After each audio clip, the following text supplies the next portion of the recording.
They say Versailles was silk, perfume, and silence. But beneath the lace, something pulsed, warm, red, hidden. Every woman bled. Every stain was scrubbed before dawn, and no one spoke of it. This is the story of Anne-Marie, a maid who touched what the court refused to see. In her hands, blood became memory, folded, washed, and quietly carried. Tonight, you'll walk with her through the palace of secrets, and perhaps, somewhere between linen and breath, you'll feel what history forgot to mention. Anne-Marie entered the Queen's chamber before the sun had properly stretched its fingers across the Versailles marble. The scent of rose water lingered in the air, mingled faintly with something metallic, a scent she had come to recognize before she had the words to name it. There, under the silken coverlet embroidered with lilies and pale thread, was the mark, a small, unassuming bloom of crimson on the ivory sheets. It looked delicate, almost artistic, like a petal pressed into the fabric by accident. She didn't flinch. Her hands moved with the grace of habit, lifting corners, folding, replacing, all in a silence that protected her from being seen. The Queen was not there, of course. She had risen hours earlier, swept into her elaborate toilette, but her body had left a print, warm, faintly sweet, and human, on the linen. Anne-Marie pressed her palm to it for a breath, not to clean, but to remember that this too was power, quiet, private, denied.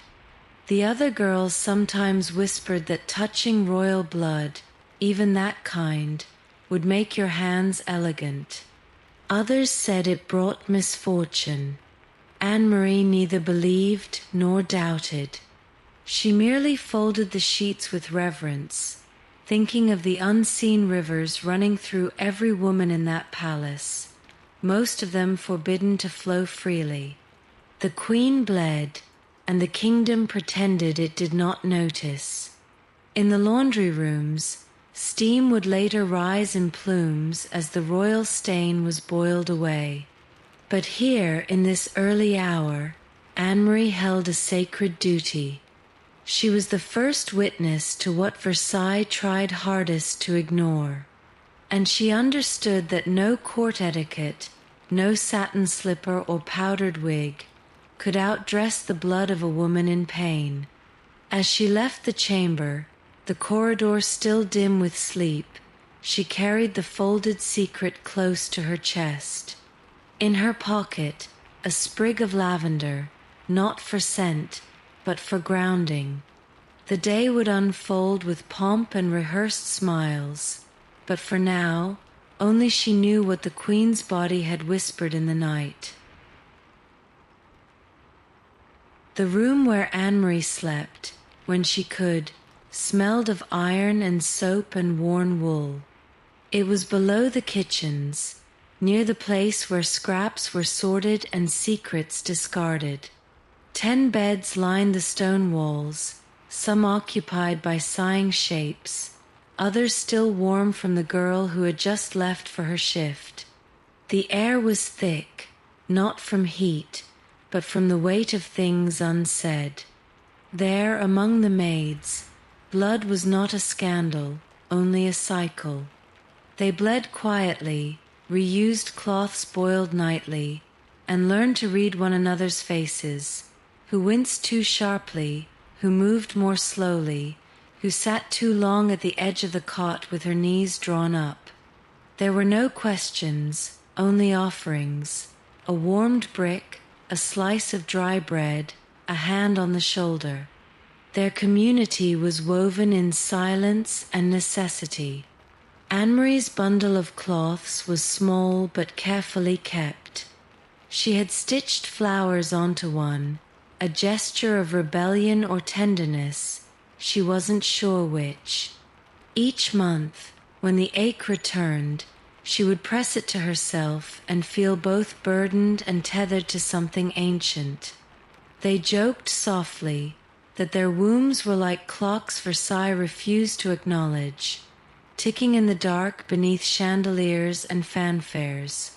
Sometimes, in hushed corners, the girls told stories of mothers who gave birth without moans, of sisters whose bleeding never came, of a cousin who bled for 40 days and was called cursed.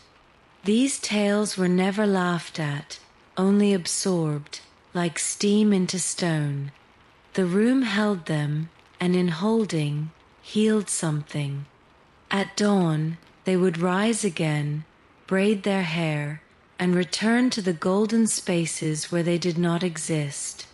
But in that cramped room, beneath the weight of the palace, they were real. And when Anne-Marie stepped out into the chill corridor, she always felt as if she were walking both away from herself and into herself.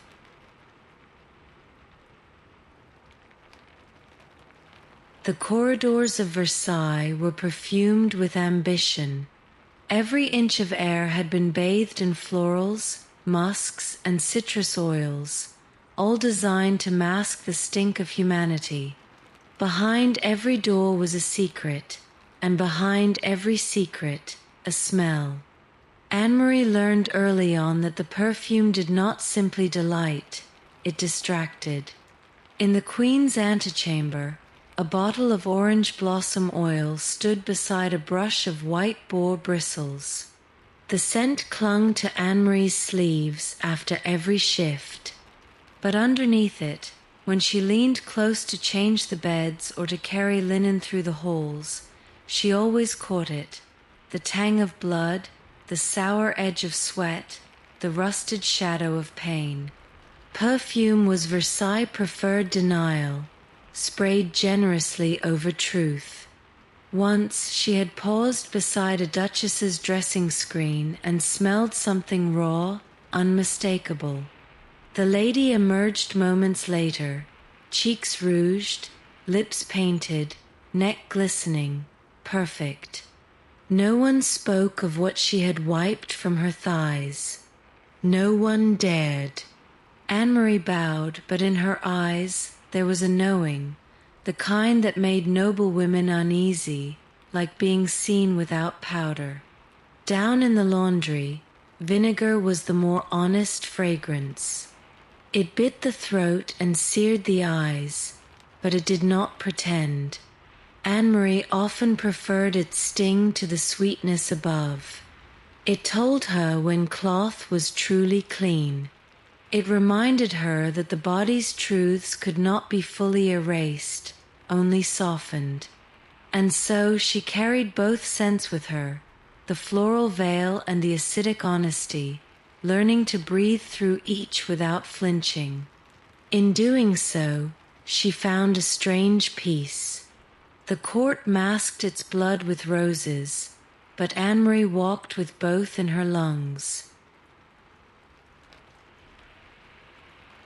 Every morning, the sound of heels echoed across the marble, a slow procession of brocade, bone corsets, and powdered ambition. The ladies of Versailles moved like paintings come to life, bound tightly in satin and silence. Anne-Marie stood at the edge of their passage, unnoticed but absorbing everything. She learned to read the shuffle of their steps, the hesitation before a curtsy, the stiffness that revealed pain beneath the lace. A duchess once whispered, with breath as fragile as lace, that the true art of nobility was concealing discomfort with a smile. Behind every flutter of fan, there was a pulse, a twinge, a reminder that the body never bowed to protocol. Anne-Marie noticed who winced as they sat, who avoided laughter, who lingered longer by the window, as if the wind might cool something deeper than the skin.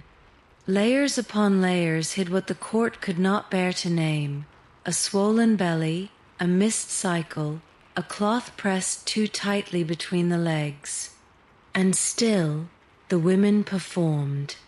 Their cycles did not disrupt the dance. Blood was a matter of solitude, even as it marked every rhythm of their lives. They danced with pain as if it were part of the etiquette, and perhaps in Versailles it was.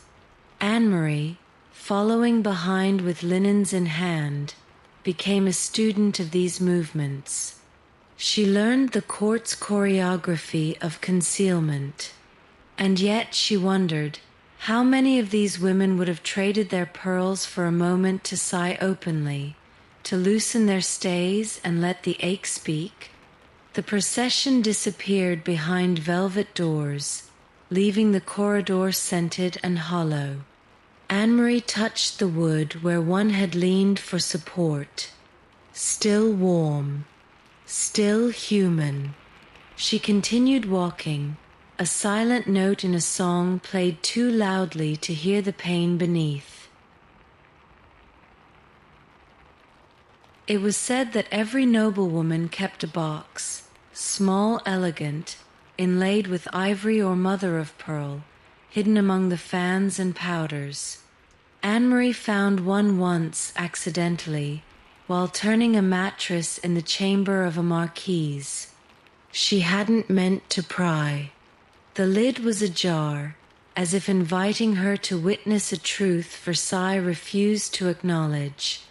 Inside were cloths, folded tightly and tied with ribbon, a small bottle of rose water, a sprig of rue, a piece of soft sponge darkened by use.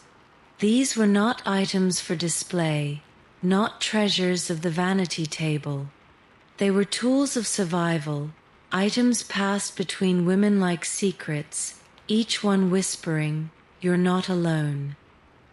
Anne-Marie replaced the box as she found it, heart suddenly heavy with reverence. In the evening, back in the maid's room, she asked cautiously if others had seen such boxes. One nodded, another laughed. "Of course," she said, "every woman carries something she hopes no one will find." Some were lucky enough to have boxes of ivory. Others used rags wrapped in string, tucked in their aprons with the day's bread. There was something sacred about the quiet preparation, the ritual of readiness. Anne-Marie began to think of the boxes as altars, not of worship, but of endurance. No priest would bless them. No man would dare open them. But within each, a story was folded into cloth and wood, waiting to be remembered.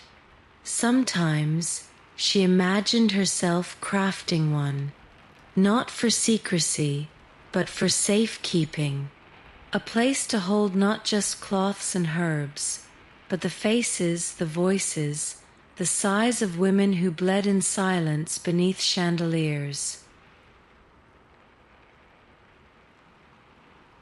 In a forgotten alcove behind the kitchens, Anne-Marie once found a calendar etched into stone, a crude moon cycle, marked with smudges of ash.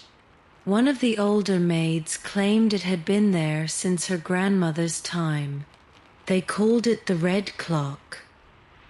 Not to keep time, but to predict the body. It was said that some women's pain followed the moon exactly, and others not at all. Either way, they marked it, because no one else would. Superstitions swirled like dust in Versailles. A woman who bled during a storm might lose her mind. Another who crossed a cat in her cycle would be barren. Herbs were steeped not for flavor, but to coax the blood out or keep it in. Some burned hair, others drank wine steeped with earth. Most of it didn't work, but the belief was a balm, something to hold when the body betrayed its own rhythm. Anne-Marie learned which days to speak gently, which herbs to slip into tea. She watched women count, whisper, pray, not to saints, but to themselves. They hid stains, counted days, feared the moment the rhythm changed. Because in Versailles, a missed month could mean exile, and an unexpected one could mean disgrace. The body was not private, even as its truths were denied.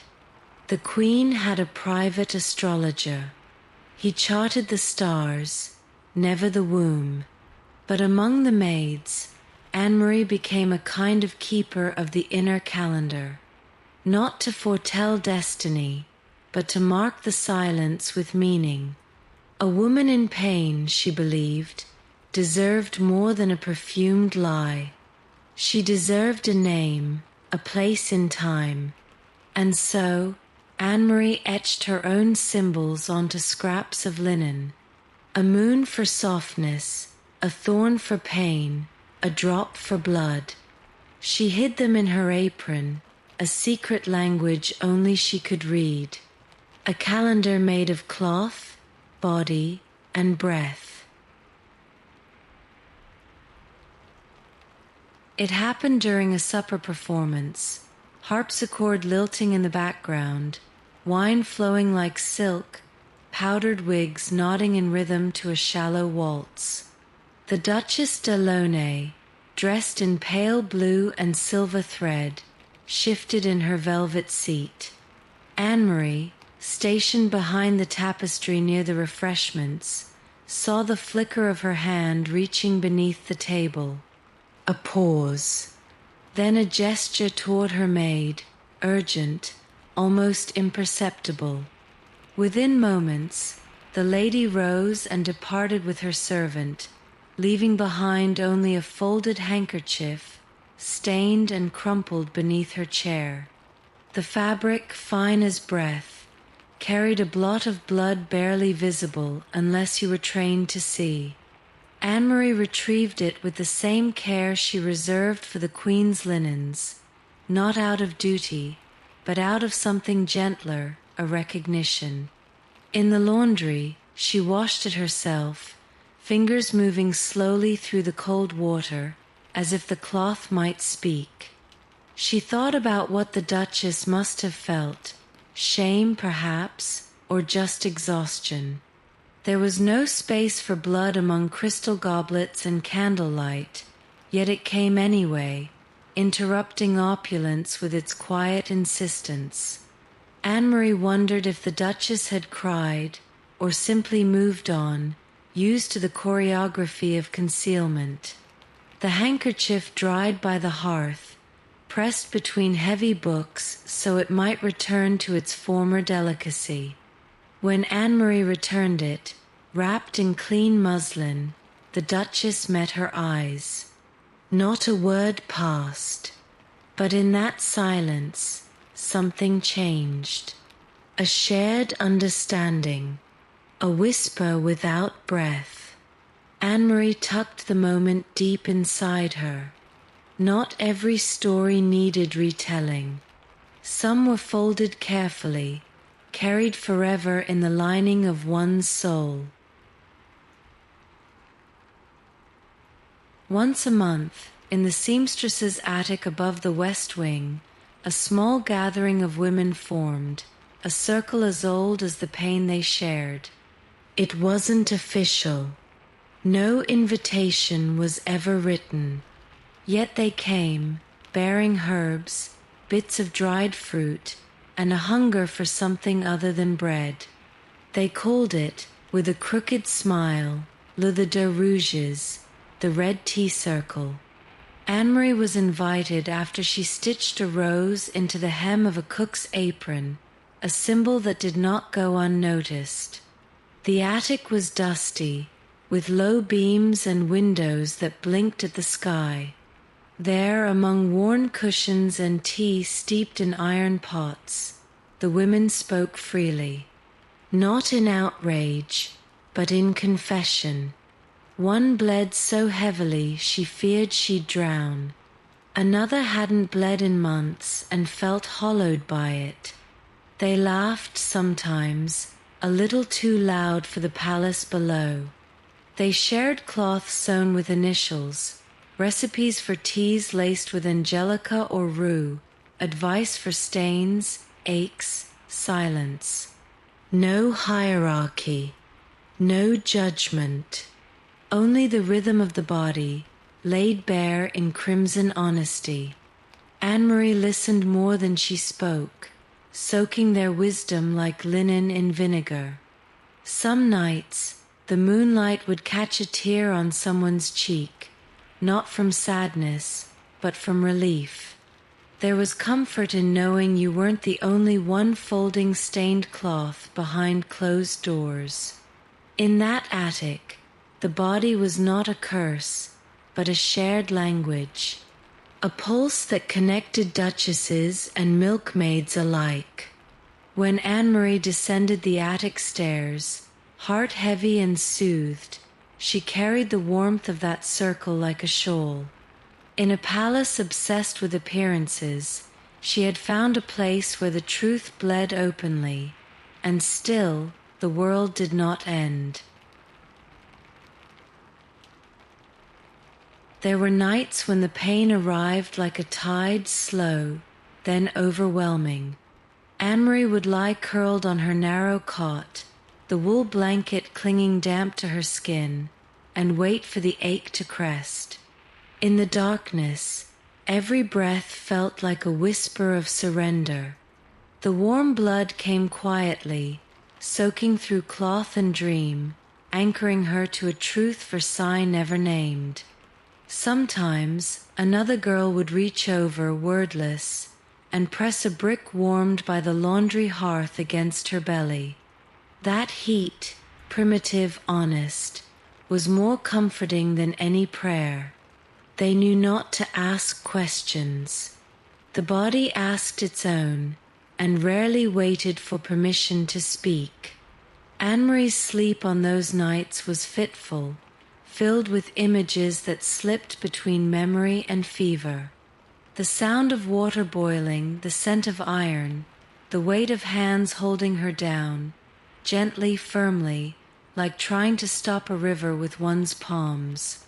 She dreamed of red tides seeping through palace walls, of gowns stained not with wine, but with something more intimate, more true.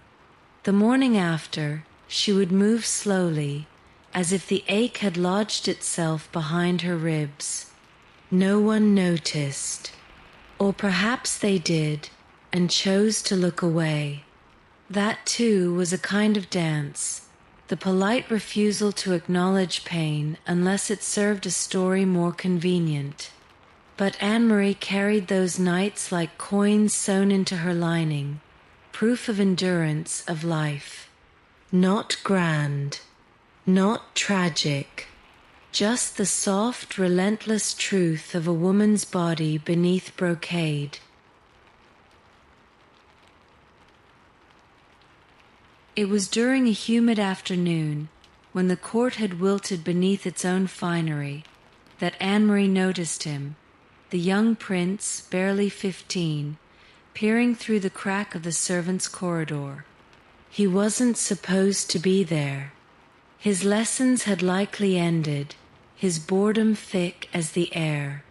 But his gaze was fixed not on the gold or mirrors, but on the laundry basket in Anne-Marie's arms.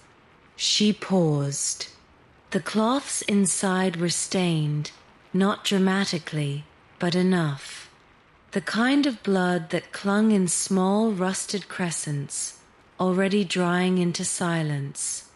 The prince's eyes narrowed, curious, not cruel. He stepped closer. "Is that from war?" he asked, as if hoping the truth might be gallant. Anne-Marie said nothing. Her silence, she hoped, would draw him back to where he belonged. But he lingered. "They told me women bleed only when they're broken," he murmured, almost to himself. She studied him, unsure if he sought scandal, fear, or understanding. Perhaps all three. He was too young to know shame properly, but old enough to sense that certain truths were forbidden not by law, but by discomfort. She finally spoke, not to teach, but to remind. "Even the moon bleeds," she said softly, and turned away. It was not meant to be understood, only to echo. The prince said nothing else. His footsteps receded, light but altered. Anne-Marie wondered if he would remember that moment. Perhaps one day he would rule, and still not understand the shape of a woman's pain. But she had shown him a fragment of it, unstaged, unstained by myth. A cloth, a question, a refusal to explain.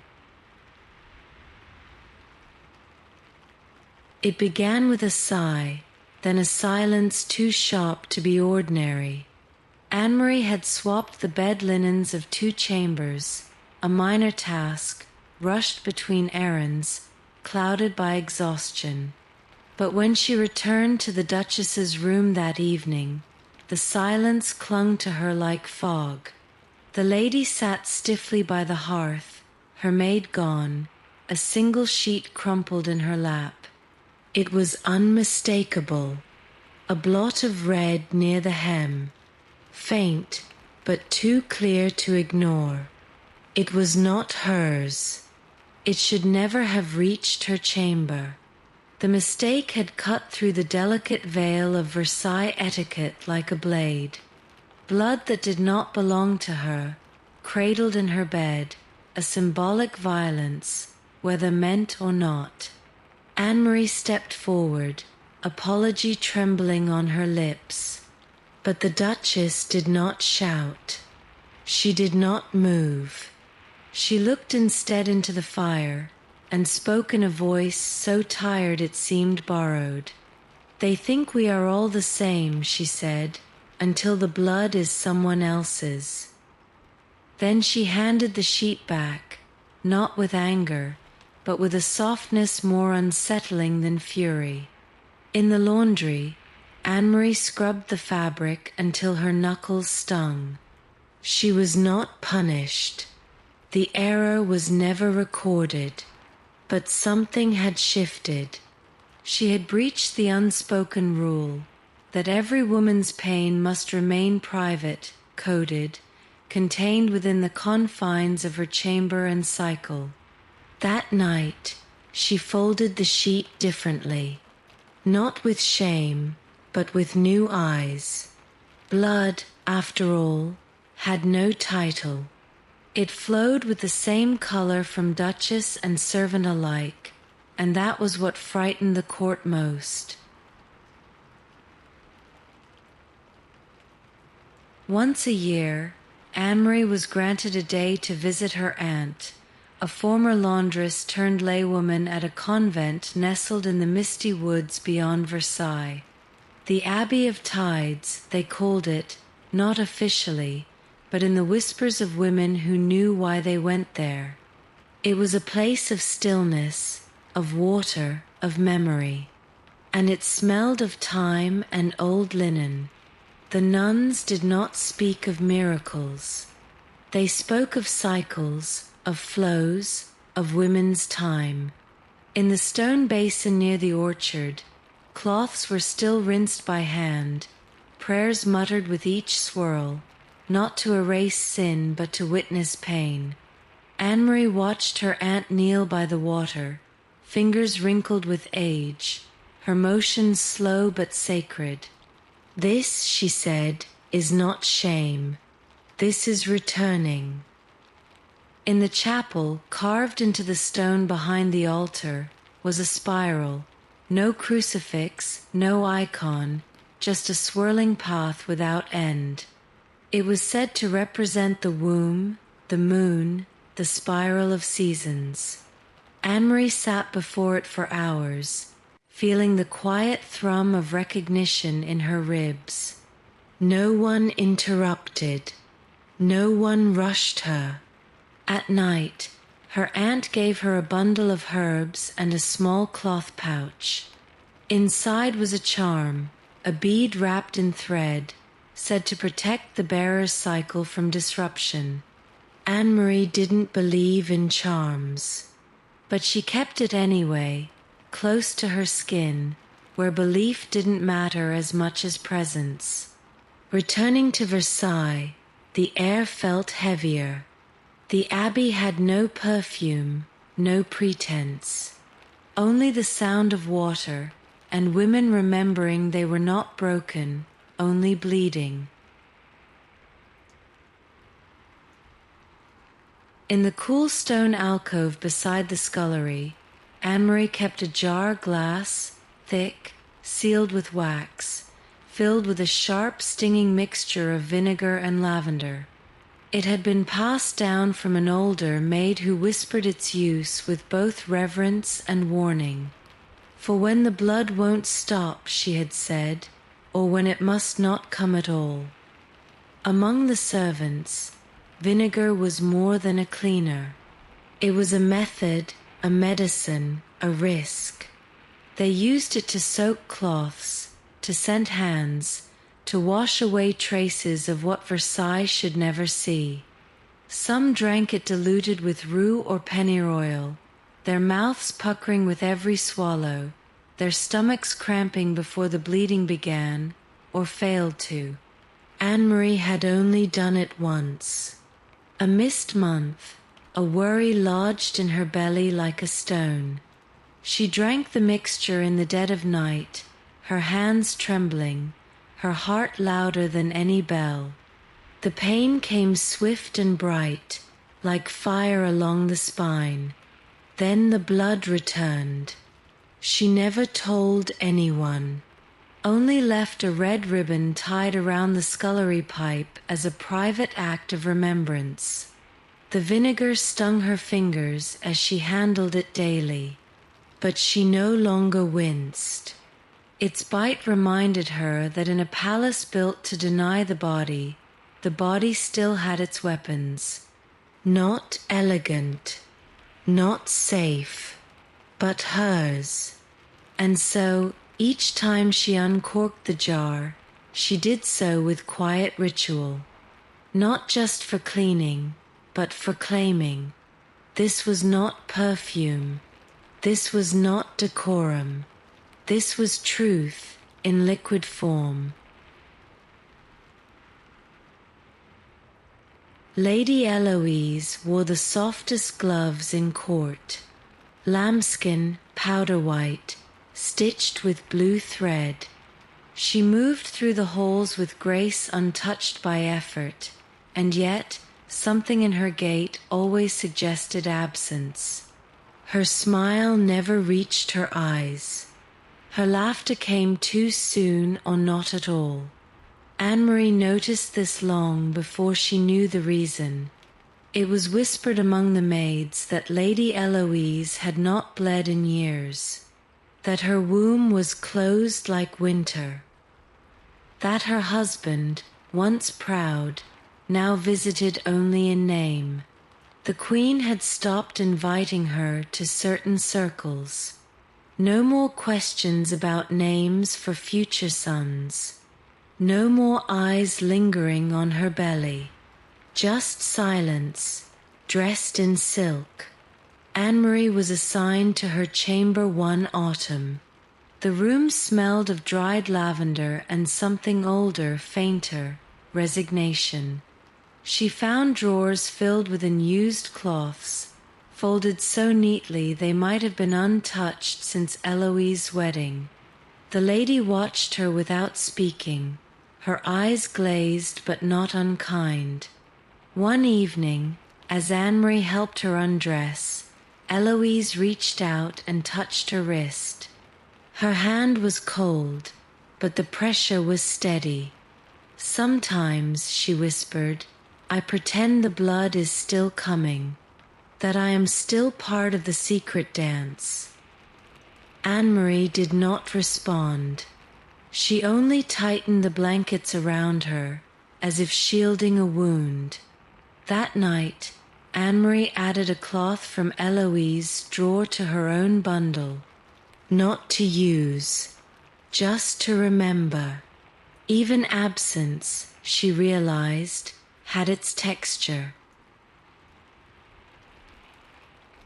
Hidden deep in the Queen's old dressing chamber was a mirror, small, framed in tarnished gold, its surface slightly warped. It was said to have belonged to a duchess who bled for 30 days after gazing too long into it.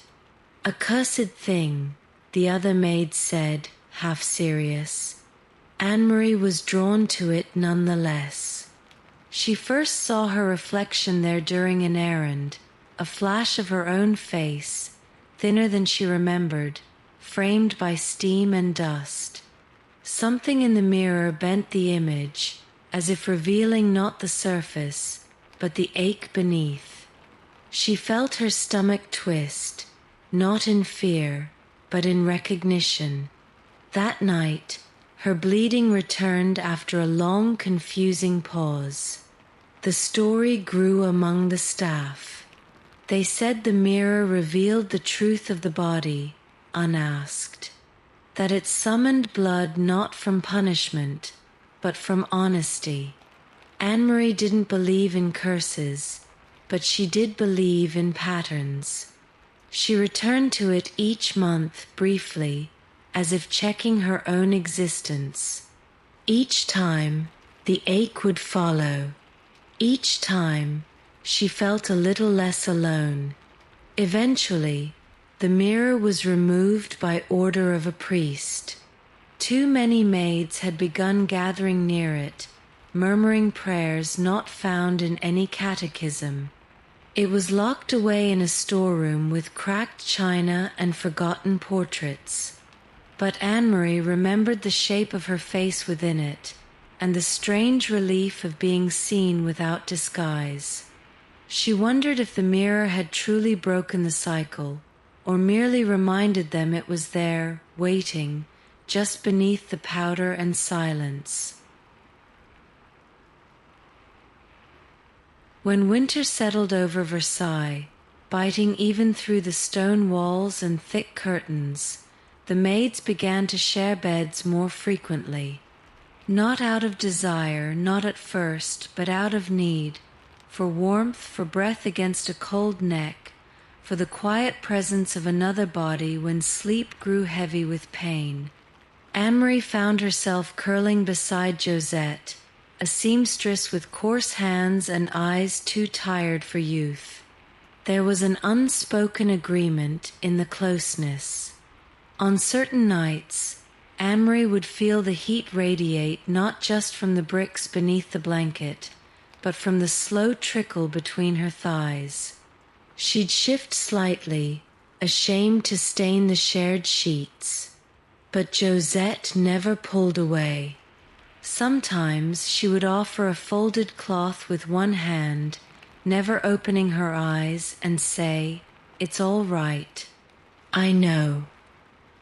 Their periods began to align, not by design, but by gravity, two bodies humming to the same silent tune. They learned to read each other's aches, to share cloths, to hold one another through cramps that made breathing a labor. It was not romantic, not carnal. It was more intimate than either, the kind of closeness that formed not through love, but through pain made visible. Anne-Marie sometimes wondered if the noblewomen, in their grand beds, ever touched another's hand in the dark, or if they bled alone, surrounded by silks, too far above to whisper need. She doubted it. Versailles had many rooms, but few where a woman could be real. In that narrow cot beneath a leaking ceiling, Anne-Marie felt more alive than in all the golden chambers she cleaned by day. The first one came folded inside a corset ribbon, tucked so neatly that Anne-Marie almost missed it. The paper was soft and faintly sweet, scented with honey and fear. The words were brief: "Tell no one. Burn after reading." But what struck her wasn't the message, it was the blot.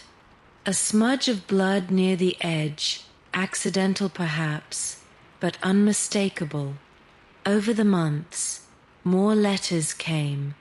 not to her directly, but passed between maids, slipped into laundry bundles, hidden behind loose stones. They were from women, noble and servant alike, who bled in silence, who feared they were pregnant, or worse, barren. Some asked for herbs. Others simply wrote of pain, of fear, of the ache of being seen only for what their bodies could or could not produce. Anne-Marie never replied. She couldn't. But she read them all. And she kept them in a box beneath her cot, tied with red ribbon. A secret archive of Versailles hidden confessions, its silent choir of bleeding women. Some letters had names. Most did not. Some ended with pressed flowers, others with crude sketches of wombs, moons, or eyes. One unsigned simply said, "I thought I was the only one." Anne-Marie knew better. She had always known. The palace was not made of stone and gold. It was made of these women. Their blood, their longing, their secrets folded in parchment and silence. She never burned them. Blue blood. It was during a masquerade, silk masks, powdered wigs, music that spun through the corridors like perfume, that it happened. A lady in scarlet moved too quickly on the dance floor. Her heel twisted. She fell, not hard, but just enough to jar her body.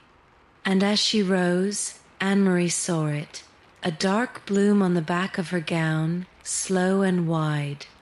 The lady did not notice at first. The dancers continued. The music never broke. But whispers began, like moths fluttering at the edge of a flame. Eyes widened. Fans snapped open. A stain, unmistakable and alive, moving like water through brocade.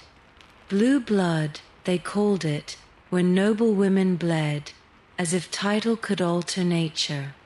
The lady turned, realized, froze. For a moment, everything hung still. Then, with a grace born of desperation, she laughed. "Spilled wine," she said. No one believed her, but everyone nodded. That was Versailles. Lie together, bleed apart. Anne-Marie moved swiftly, retrieving a shawl, wrapping it around the lady's waist, offering her arm. Their eyes met, just for a second, and in that glance, no rank remained. Only the shared knowledge that even here, under chandeliers and centuries of performance, the body insisted on truth. Later, they would pretend it hadn't happened. The gown would disappear. The floor would be scrubbed. The musicians would play again. But Anne-Marie would remember the stain, the silence, the unbroken dignity of a woman bleeding among liars. There was a gown in the Queen's wardrobe that was never worn to court. Dark navy, simple by Versailles standards, with long sleeves and a skirt heavy enough to absorb grief.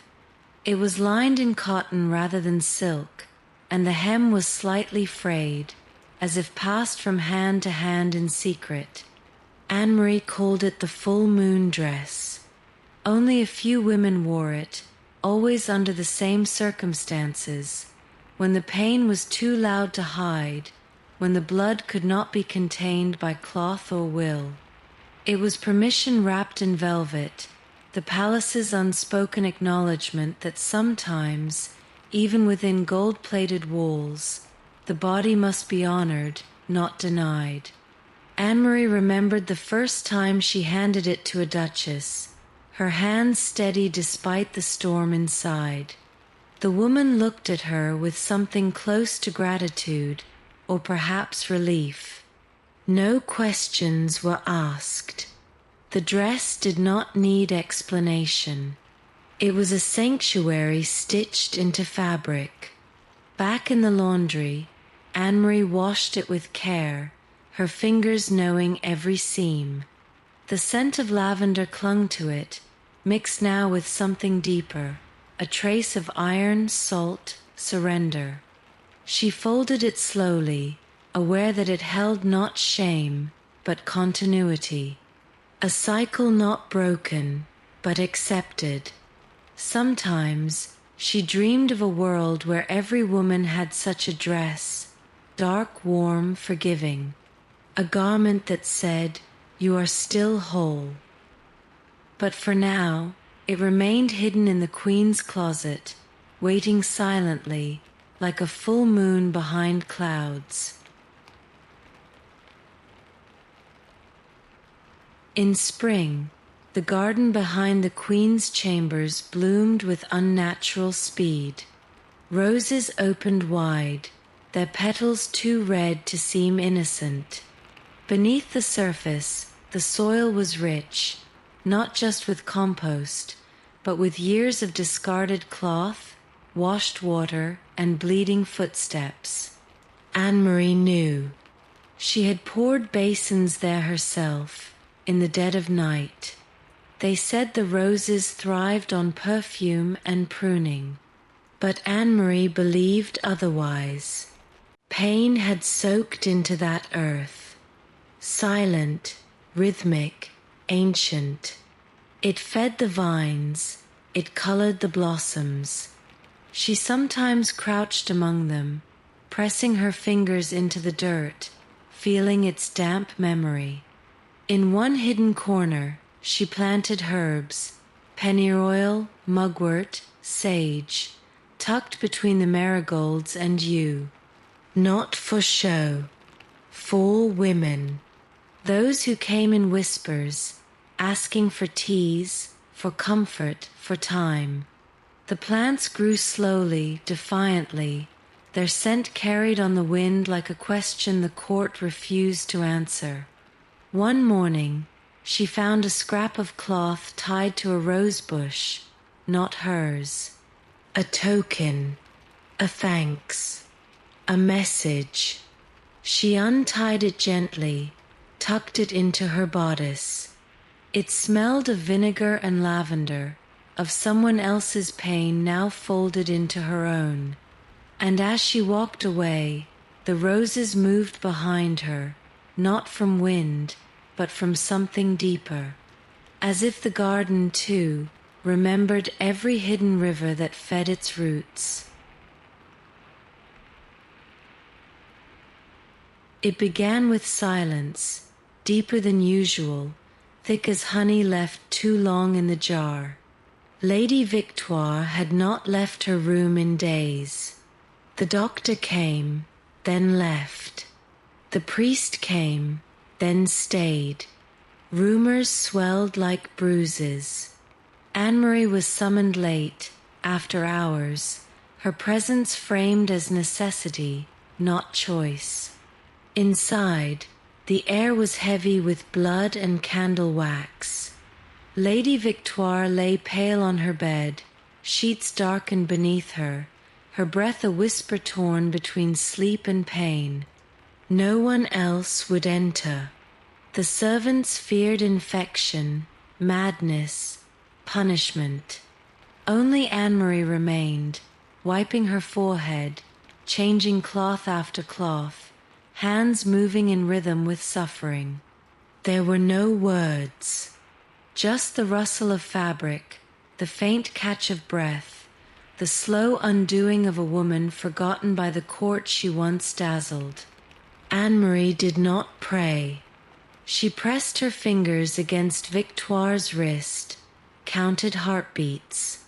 With each change of linen, she remembered every woman she'd seen bleed, every stain she'd scrubbed, all now gathered in this room.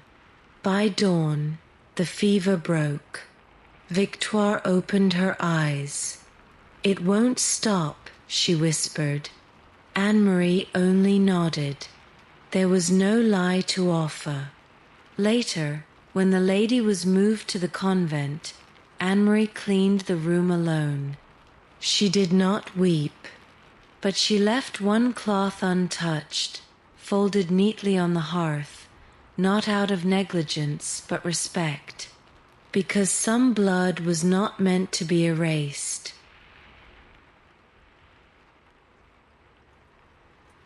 The Queen's illness began with stillness, not fever nor dramatic decline, but an absence of movement, as if her body had paused.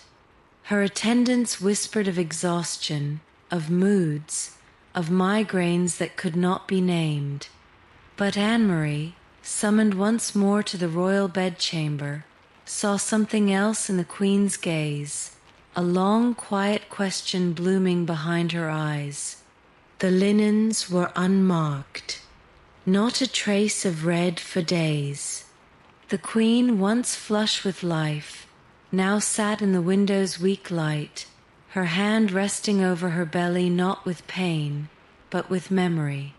She did not speak of it, but her silence held 1,000 cycles folded into it, arrivals, departures, and now perhaps the end of them all. There was no announcement, only the weight of something that used to return, now refusing to. A physician came with charts, a priest with soft prayers, but neither touched the heart of the matter. The Queen, a woman crowned and veiled by duty, had entered that strange twilight of the body, a passage rarely named aloud.